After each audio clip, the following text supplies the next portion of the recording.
Jadi hari ini kita nak bincang tentang impak ETP dan juga cabaran seterusnya, dan untuk sama-sama berbincang tentang isu ini bersama kami di studio ialah yang berbahagia Datuk Khairil Anwar Aziz. Nak sentuh balik kalau dari segi company korporat, kita tengok sudah business plan, mana what we want to do dalam masa 3-5 tahun akan datang. Itu sebagai sebuah syarikat. Tapi dari segi kerajaan, ia meliputi satu kawasan target yang begitu luas, ETP. Maknanya satu transformasi ekonomi yang besar, bukan saja oil and gas, tapi merangkumi semua sektor yang akan membangkitkan ekonomi negara kita ke arah negara berpendapatan tinggi. Dia dari segi oil and gas energy ni memang salah satu daripada 12 NKEA yang di-announce itu. Basically, kalau saya boleh mention di sini, dia ada electrical and electronic, salah satu daripadanya. Dari segi palm oil, suami oil, gas and energy.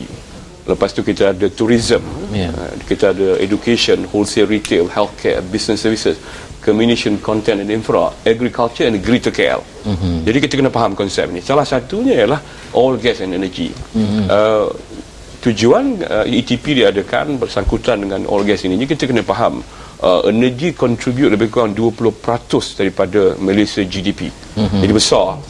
Jadi dari segi pemberian income kepada kerajaan itu, kita perlu menambah pendapatan negara melalui ETP dan perlu mendiversify. Apa lagi tenaga-tenaga minyak dan gas yang perlu kita keluarkan daripada normal convention way. Contohnya oil and gas exploration, kita bekerja dengan Exxon, Petronas, mobil dan sebagainya untuk mencari lagi exploration bukan saja di dalam negara, malah di luar negara. Begitu juga tenaga-tenaga baru berbentuk nuklear, contohnya berbentuk solar energy, green technology, hydroelectric dan sebagainya. Ini salah satu perkara yang difokuskan dalam ETP yang boleh saja menjana income dan juga at the same time create the job opportunity for Malaysian, so to speak. Jadi saya lihat oil, energy and gas ini memang satu perkara yang menggalakkan ekonomi yang cukup dan perlu dilaksanakan oleh kerajaan di bawah ETP.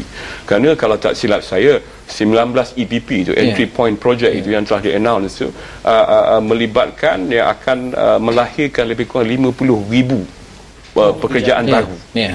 Dan you can imagine syarikat-syarikat yang terlibat dalam energi ini bukan syarikat yang kecil. Syarikat yang begitu besar seperti Exxon Mobil, Petronas, Shell, Dialog dan sebagainya. 67 billion investment.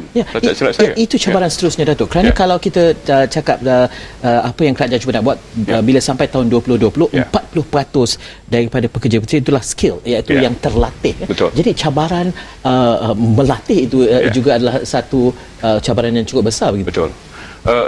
Kita lihat sekarang ini di bawah ETP juga dari segi skill dan unskilled workers. Negara kita ni dari segi skill itu memang rendah lagi.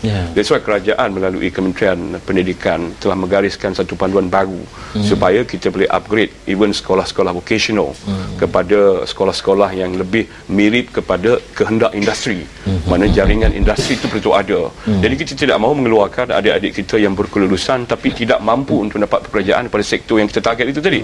Jadi kita kena faham di Malaysia ni ada beberapa koridor dan setiap koridor itu memfokuskan beberapa ekonomi aktiviti.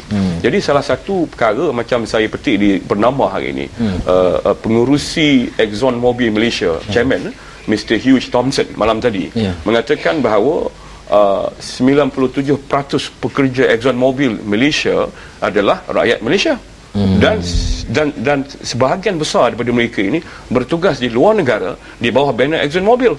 Jadi dia kata dari segi skill worker oil and gas memang berkemampuan dikeluarkan dari Malaysia, cuma mungkin nak lagi banyak. Jadi ini soalan Suhaimi tadi, dari segi vocational, dari segi upskilling, dari segi bagaimana kita mengeluarkan graduan-graduan ataupun pelajar-pelajar yang mempunyai kemahiran tinggi supaya bila keluar nanti golongan profesional dan juga golongan yang mempunyai kemahiran tinggi ini mendapat satu pendapatan yang sama lebih kurang itu seperti negara-negara lain, seperti di negara-negara Jepun, negara-negara Korea dan seperti di Jerman dan sebagainya. Jadi untuk menjadikan sektor tersebut untuk kita memenuhi tuntutan peluang pekerjaan ataupun skill worker tu memerlukan masa yang cepat. Kita tidak punya masa yang banyak, tetapi dengan adanya talent corporation yang ditubuhkan oleh kerajaan, adakah dengan talent corporation ini sahaja mampu kita menarik talent-talent yang terbaik di luar sana ataupun rakyat kita yang bekerja di luar sana untuk kembali ke Malaysia dengan ekosistem yang sedia ada pada pandangan Datuk secara ikhlas? Saya tertarik dengan soalan itu. Talent corporation ni, kalau tak silap saya, kita tahu dalam kajian yang dibuat EDP, kalau tak silap saya, yang berhormat Senator Datuk Seri Idris Jallah mengatakan kita ada lebih kurang 700,000 rakyat Malaysia yang bertugas dan bekerja di luar negara. Cabaran kita sekarang ini nak bawa dia orang balik ke Malaysia. Kita faham bila mereka dah duduk 5-6 tahun di luar negara dengan package-nya, dengan benefit-nya, dengan family-nya, dengan environment of that country, it's a bit difficult to bring them back. Tapi usaha-usaha perlu dibuat oleh Talent Corporation untuk menjurus supaya kalau kita tak bawa dapat semua pun, maybe 20-30% kita boleh bawa pun dah cukup lah. Sebab saya percaya yang ada di luar negeri itu umur mereka pun ada yang antara 20, 30, 40, 50. Ada yang 40, 50 tu maybe dah tinggi nak balik Malaysia balik. Jadi kita boleh tap this kind of opportunity dan juga talent yang. Dan saya suka tekan di sini, ini bukan satu kerja yang mudah lah.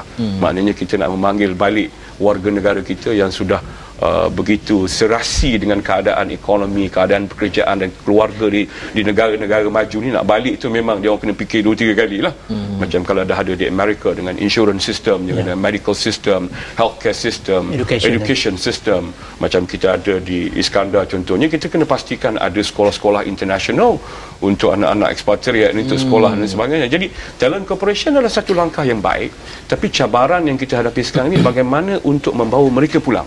Kalau tak silap saya gitulah, 700,000 warga negara Malaysia di semua peringkat berada